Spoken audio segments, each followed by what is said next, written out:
Praise the lord. అందరికీ వందనాలు తెలియజేస్తున్నాను. ఈరోజు దేవుడు ఇచ్చినటువంటి వాగ్దానము విలాప వాక్యంలో 2 అధ్యాయం 19వ వచనంలో వ్రాయబడినట్టుగా, నీవు లేచి రేయి మొదటి జామున మొర్రపెట్టుము.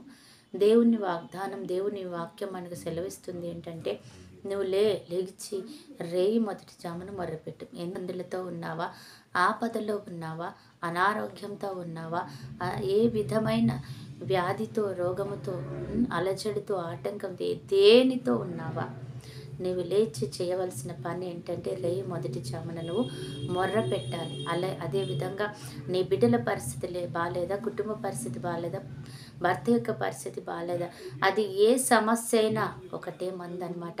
అదేంటి అంటే, నువ్వు లేచి రేయి మొదటి జామున లేచి, మొట్టమొదటి జామున లేచి ఆయనకి నువ్వు మొర్ర పెట్టి, ప్రభా నా కుటుంబాన్ని చుట్టూ నీ కంచె వేయి. నిజమే కదా, యోబు ఆయన చేసేవాడట. అరుణోదయాన్న లేచి ఆయన వాళ్ళ బిడ్డల కొరకు ఆయన ధూపం వేసేవాడంట దేవుడికి. ఆయన బలి అర్పిస్తూ ఉండేవాడంట.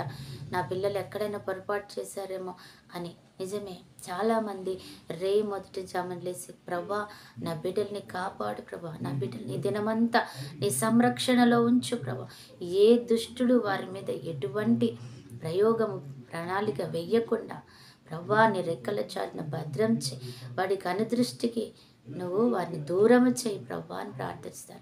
అప్పుడు దేవుడు తన కంచె కాపుదల, తన హస్తం పెట్టి ఎక్కడ కూడా ఎటువంటి ఇబ్బంది వారికి కలగకుండా తను ఆ దినమంతా కాచి కాపాడుతాడనమాట. అవును, నువ్వు లేచి రేయి మొదటి జామున మొట్టమొదటి సమయం దేవుడికి ఇచ్చిన దినమంతా కూడా దేవుడు ఆయన తన పనిలో నిమగ్నమై ఉంటాడు నీ కొరకు. తన దూతలను అక్కడ కాపలిగా పెడతాడు నీ కొరకు. కనుదృష్టి నిత్యము వారి మీద ఉంచుతాడు ఆ దినమంతా. ఆ రీతిగా నువ్వు ఉండాలని దేవుడు అంటున్నాడు. అందుకోసం నువ్వు లేచి మొదటి జామున లేచి ప్రార్థన చేయి. ఇంకేం మాట్లాడేది లేదు. దానికి పరిష్కారం ఒక్కటే, నీ సమస్యకు పరిష్కారం ఒకటే, నువ్వు ప్రార్థన చెయ్యి అంటున్నాడు అనమాట. అవును, మనం కూడా ఈరోజు మనకి దేవుడు స్పష్టంగా తెలియజేస్తున్నాడు కాబట్టి ఆ యొక్క మాటను పట్టుకొని మనం కూడా దేవుని వెతుకుదాం, దేవుని మేలు పొందుకుందాం.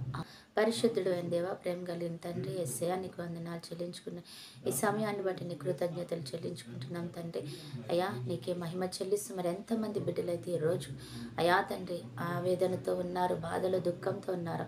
నువ్వు అంటున్నావు కదా ప్రభా, నువ్వు లేచి ప్రార్థన చెయ్యి, అది కూడా రేయి మొదటి జామున లేచి చెయ్యి అంటున్నావు. కాబట్టి ఆ ప్రార్థన ద్వారా అయా తను మేలు పొందుకొని నేను నామాన్ని మహింపరిచే బిడ్డలుగా మమ్మల్ని అందరి నుంచి మనం బ్రతిమలాడుతున్నాను. అలాగే ఈరోజు ఎంతమంది బిడ్డలైతే ప్రభు వేశారు అయా తన్ని వాక్యాన్ని వింటూ తండ్రి ప్రభు వేసే తను పశ్చాత్తాపంతో కన్నీరు కారుస్తూ అడుగుతున్నారు ప్రభా, అయా స్వస్థత దయచే, సమాధానం దయచే, ఆరోగ్యం దయచే అంటున్నారు. రెండంతలు అడిగిన దానికంటే ఎక్కువగా దయచేయండి. ఆరోగ్యం, దీర్ఘాయుష్, కృపా, కాపుదలు, క్షేమం, సమాధానం దయచేయండి. బర్త్డే, మ్యారేజ్ డే జరుపుకుంటే బిడ్డలు కూడా జ్ఞాపకం చేసుకొని దీవించి ఆశీర్వదించి నీ కృపలో భద్రం చేసుకోమని, నూతన ఆశీర్వాదాలతో నింపమని యేసు నామములో ప్రార్థిస్తున్నాం తండ్రి. ఆమేన్.